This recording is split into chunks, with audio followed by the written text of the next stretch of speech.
Bonjour les amis, ici voici Maïssa, j'espère que vous allez bien. Fait que ça fait longtemps que je ne vous ai pas fait d'inspiration matinale, donc je viens vous faire un petit coucou et vous poser cette question. Est-ce que vous êtes devenu dépendant de la peur et du stress?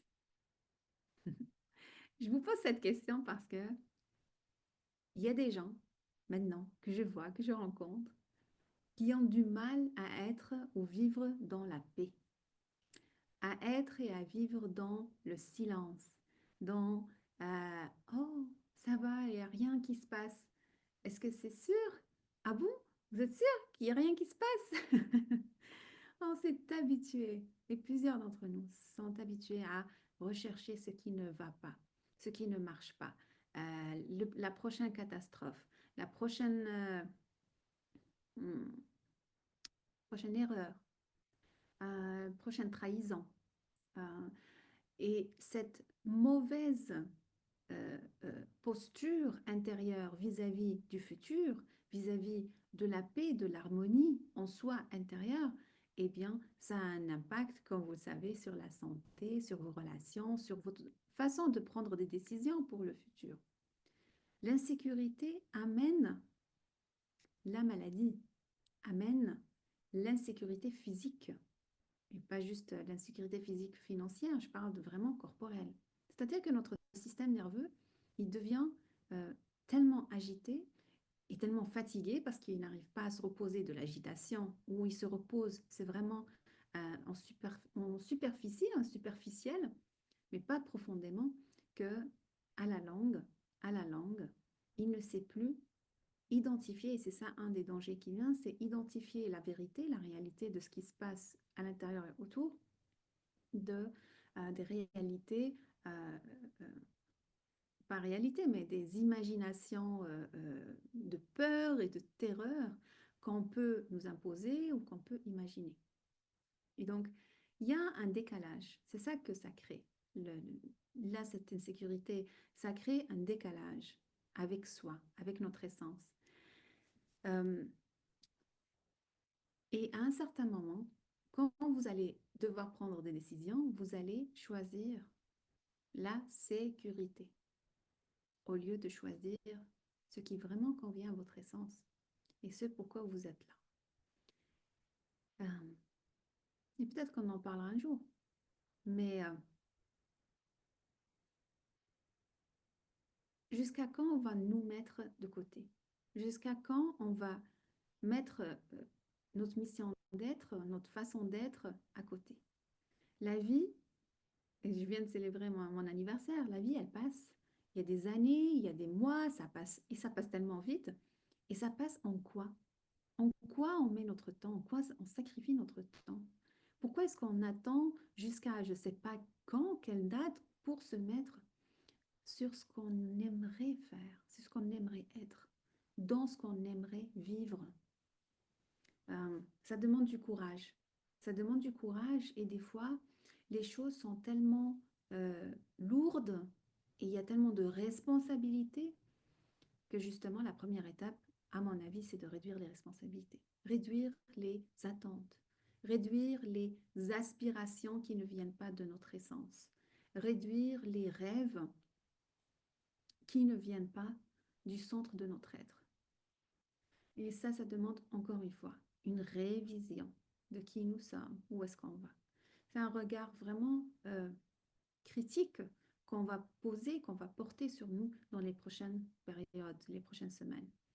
Et ce regard-là, même s'il nous est suggéré par l'extérieur, on doit le faire d'abord de l'intérieur, du repos, du silence, de temps en temps, même si vous avez des responsabilités, vous avez des choses à faire, mais jusqu'à quand vous allez courir?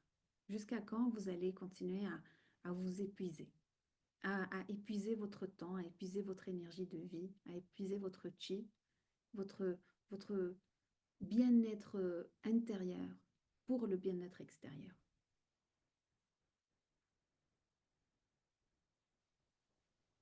On a parlé souvent avec Lucille et on a abordé cette notion de sacrifice. Qu'est-ce que je vais sacrifier? C'est choisir qu'est-ce que je sacrifie dans la vie pour justement gagner quelque chose en échange. Parce que le sacrifice, il y a toujours, je sacrifie quelque chose pour quelque chose. Et donc, cette formule-là, c'est quoi que je perds? Qu'est-ce que je gagne? Et les non négociables que je vous rappelle aujourd'hui, les non négociables, c'est votre essence, c'est la vie. C'est la vie qui se dégage de vos yeux. Moi, je vous demanderai de vous regarder dans le miroir et voyez si vos yeux, ils brillent. Ils ont de la vie, ils ont de la joie, ils ont de la volonté pour faire quelque chose, ils ont de la curiosité, ils ont la vivacité, la vie. Quelqu'un de vif, vivacité. Elle est où cette vie-là? C'est ça que je vous demande. Regardez-vous dans le miroir et voyez ça. Et peut-être que vous allez retrouver la vie en vous. Mais à ce moment-là, est-ce que vous allez la retrouver chez vos enfants, chez ceux qui sont autour de vous? C'est comme si notre chemin, c'est l'exemple. Nous sommes l'exemple. Nous pouvons constituer un portail vers ce qui est possible, vers quelque chose de différent. Et c'est en le faisant nous-mêmes qu'on va ouvrir ces portes-là pour les autres. Parce que les gens, ils apprennent par l'exemple. J'ai beau vous dire tout ça, je suis certaine que vous allez l'oublier au fur et à mesure. Mais si je vous montre que j'ai fait un livre sur tel sujet ou j'ai fait tel voyage, je ne m'attendais pas, ben peut-être que vous allez prendre l'exemple. Vous allez peut-être avoir envie de voyager, avoir envie d'écrire un livre, de faire un oracle ou de peut-être même ouvrir un blog ou partager ce que vous avez dans votre essence à l'intérieur. Et donc, parler, c'est bien, mais ce n'est pas assez. C'est de faire. Faire ce que vous devez faire ici sur Terre pour inspirer. Vous inspirez vous-même.